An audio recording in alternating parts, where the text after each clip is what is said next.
As we move forward, we have a session that explores the incredible impact of AI in ITEs and BPM.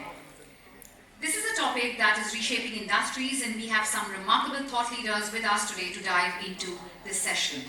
Our session will begin with a keynote and then get into a panel discussion.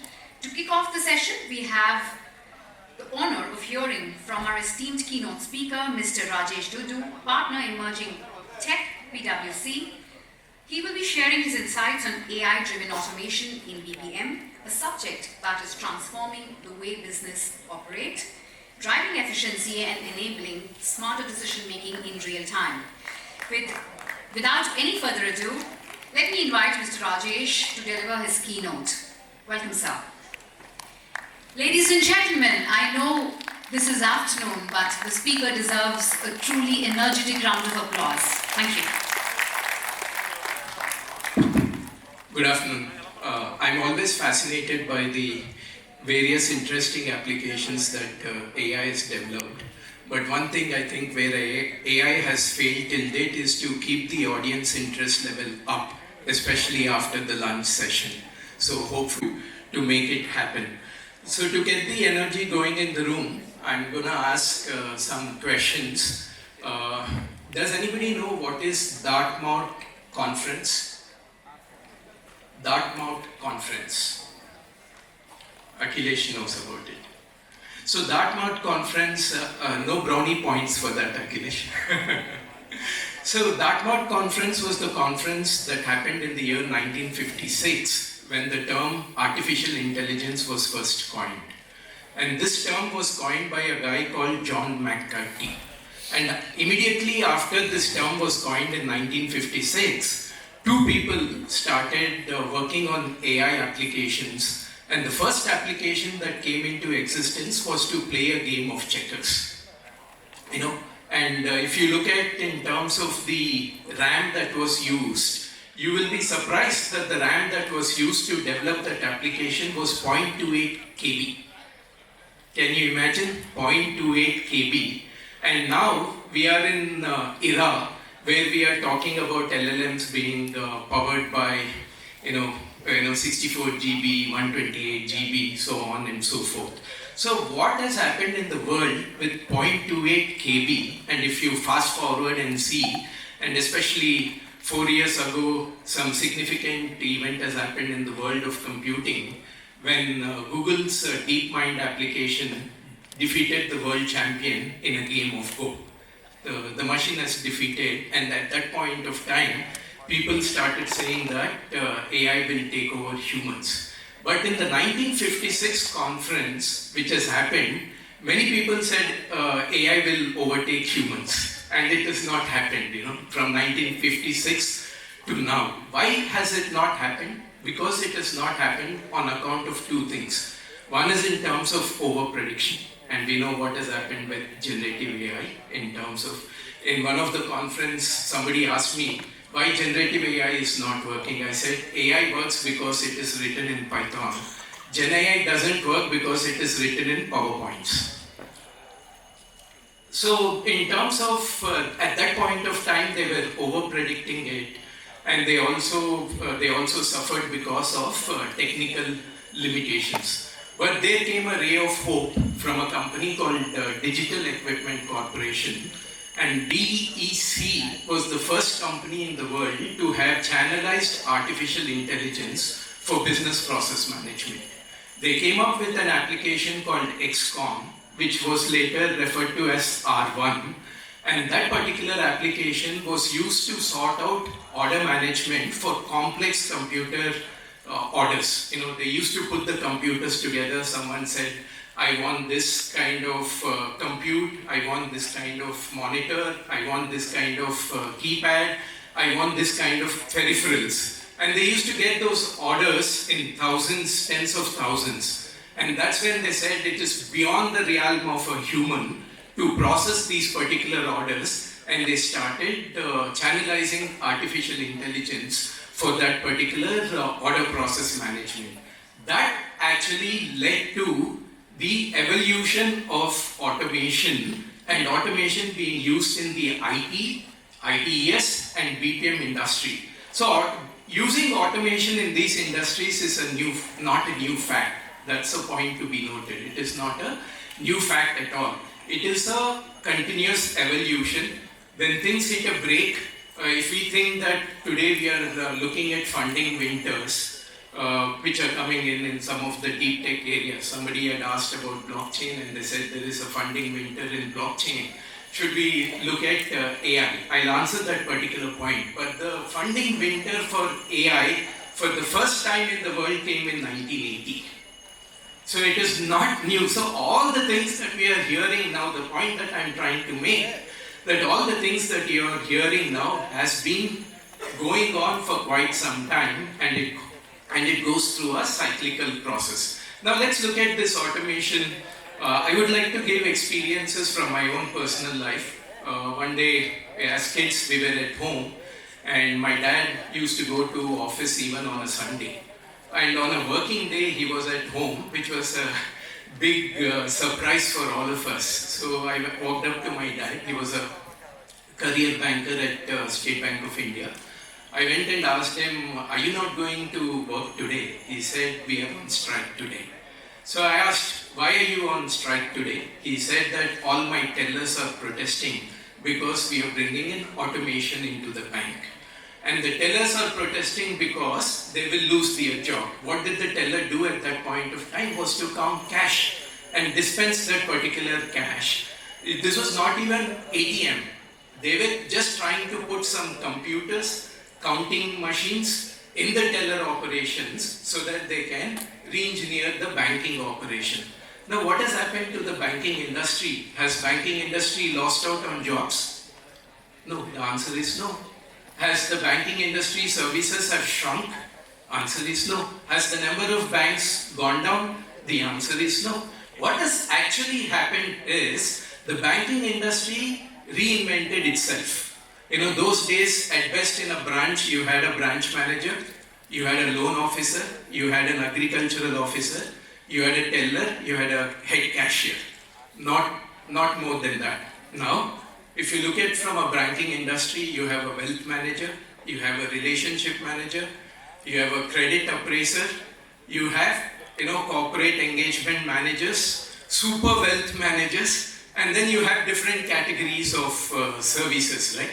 So the point is in terms of the human faculty that got freed up by the level of automation, how are you redeploying that human capability and human faculty to create something new? And another good example is from the airline industry, right? In the airline industry, if you look at it, some of you have been frequent travelers. If you look at the airline industry, when you used to go for travel, there was a lot of manual processes, right? Remember those baggage tags, and it seemed as a distant past. But remember what would have happened if your security badge on your luggage got torn and then you had nightmare. You had to go back to the CISF guy and you have to use your charm saying, "Boss, I lost it, so please give me another baggage tag with your security signature on it." Now what has happened to all of that stuff? Automation has changed that. Have the number of CISF people have gone down in the airport? No, they have not gone down in the airport. They're being redeployed to do something else. Probably they're keeping a much bigger vigil rather than doing a mundane task. And that's exactly what is happening on account of automation in IT and ITES industries. A good example is, when we brought back office work to India, I had the good fortune of working for a serial entrepreneur called Raman Roy. I used to call him as Bob because he was known as Bob of BPO. So for me, Raman was always Bob because Bob of BPO. And I had worked with him, and Raman always used to tell us, Raman used to say, "Rajesh, we are doing this BPO business, and we are not doing your mess for less kind of a business. That's not the business that we are into. We have to re-architect the product, price, and performance equation.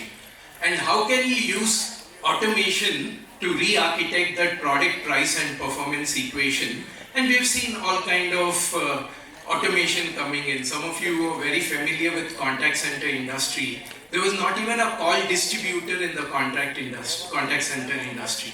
People used to compute average handle time on a manual basis. And call testing was done by people who used to snoop into the call. While the call was happening, the call tester also used to listen to that call parallelly and take notes manually and give feedback at a later point of time what went right and what went wrong.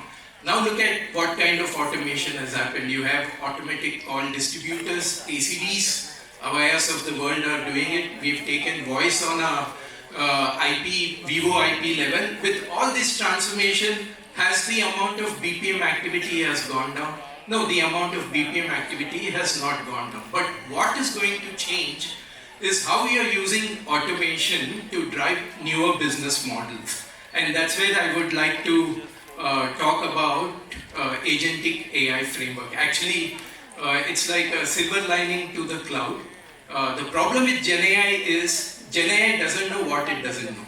That is the biggest problem with generative AI. And now if you're bringing in the agentic AI framework, and people ask me in terms of is agentic AI framework natural, is it going to disrupt the industry? Going back to my, again, call center industry, before ideas came into picture, you staffed agents on a cold basis, and agent picked up the call and started asking the customer, what do you want, what is your background, and the data collection happened on the call, as a result of which the call duration went up significantly. But when IVR came, you gave an option of down selecting, right? Press 1, press 2, press 3, press 4. And when the call came to the agent already knew what before joining PwC, I used to be SVP at Tech Mahindra. And during that point of time, I worked towards a joint venture with a company called Neon, who are building the cognitive city, the world's first cognitive city in Saudi Arabia. And these guys were talking about cognitive tech. And I'll give you a very good example of cognitive tech, which you can relate from your daily lives. You have a flight to catch, and then you know that depending upon the weekday or weekend, depending upon your distance from the airport, your home's distance from the airport, you will cater about 2 hours to get to the airport. And when you have catered 2 hours to get to the airport, there are a number of unknown things which are there, right? Once you enter the airport, you don't know how long is the security queue is going to be. And once you clear the security, you don't know how long is the gate from the security belt. And once you get to the gate, air hostess greets you with, the hostess over there greets you with a wide smile and says, the flight is delayed by 30 minutes, right? So now what happens in that kind of a scenario, you don't know, there are a number of unknowns over there. And that's where the cognitive tech powered by agentic AI will come into picture. And this particular app, you can call it as a cognitive app, which is there on your mobile phone. It is going and checking traffic situation using the navigation guides, the GPS, GIS or Google Map information. And basis that, it knows in terms of, it goes to the airline information system and then identifies in terms of what is going to happen, in terms of an airline, whether it is running on time or not. And then it calculates, based on the footfall, it calculates how many people are going to be there at the security check, how many people are there at the boarding gate, and it will tell you how long or how far is your favorite coffee shop from the boarding gate, so that it will tell you saying that, look, the flight is anyhow delayed.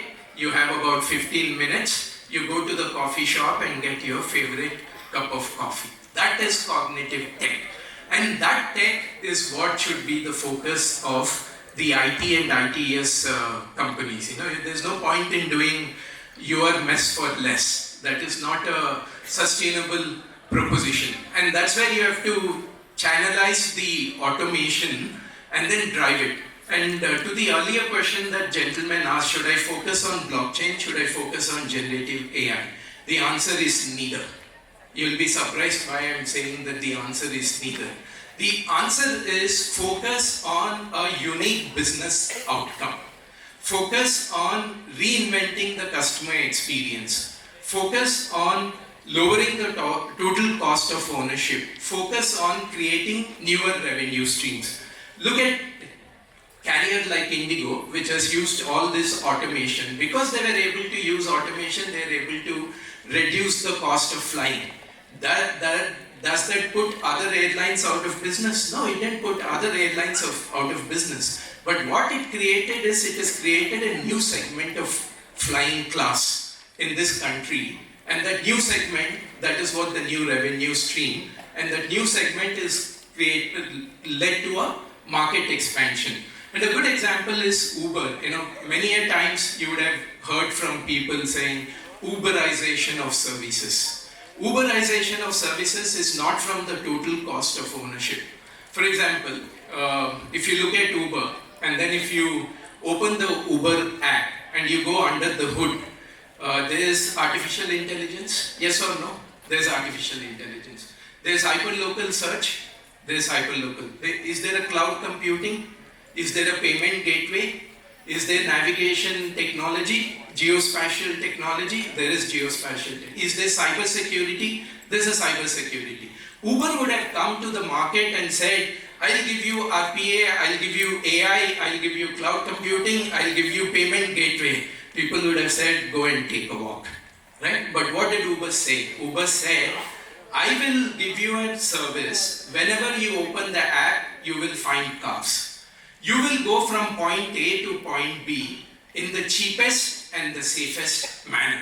And that proposition sells rather than getting fascinated by technologies. That's what is happening in the IT and ITS world today. What happens is we have made our offices like an assembly line. So I have AI line, I have a blockchain line, I have a cloud computing line, and so on and so forth. As a result of which, nobody is getting an integrated story. The AI guy is competing with the blockchain guy for promotion, so why will he collaborate with the blockchain guy? He's not going to collaborate with the blockchain guy, right?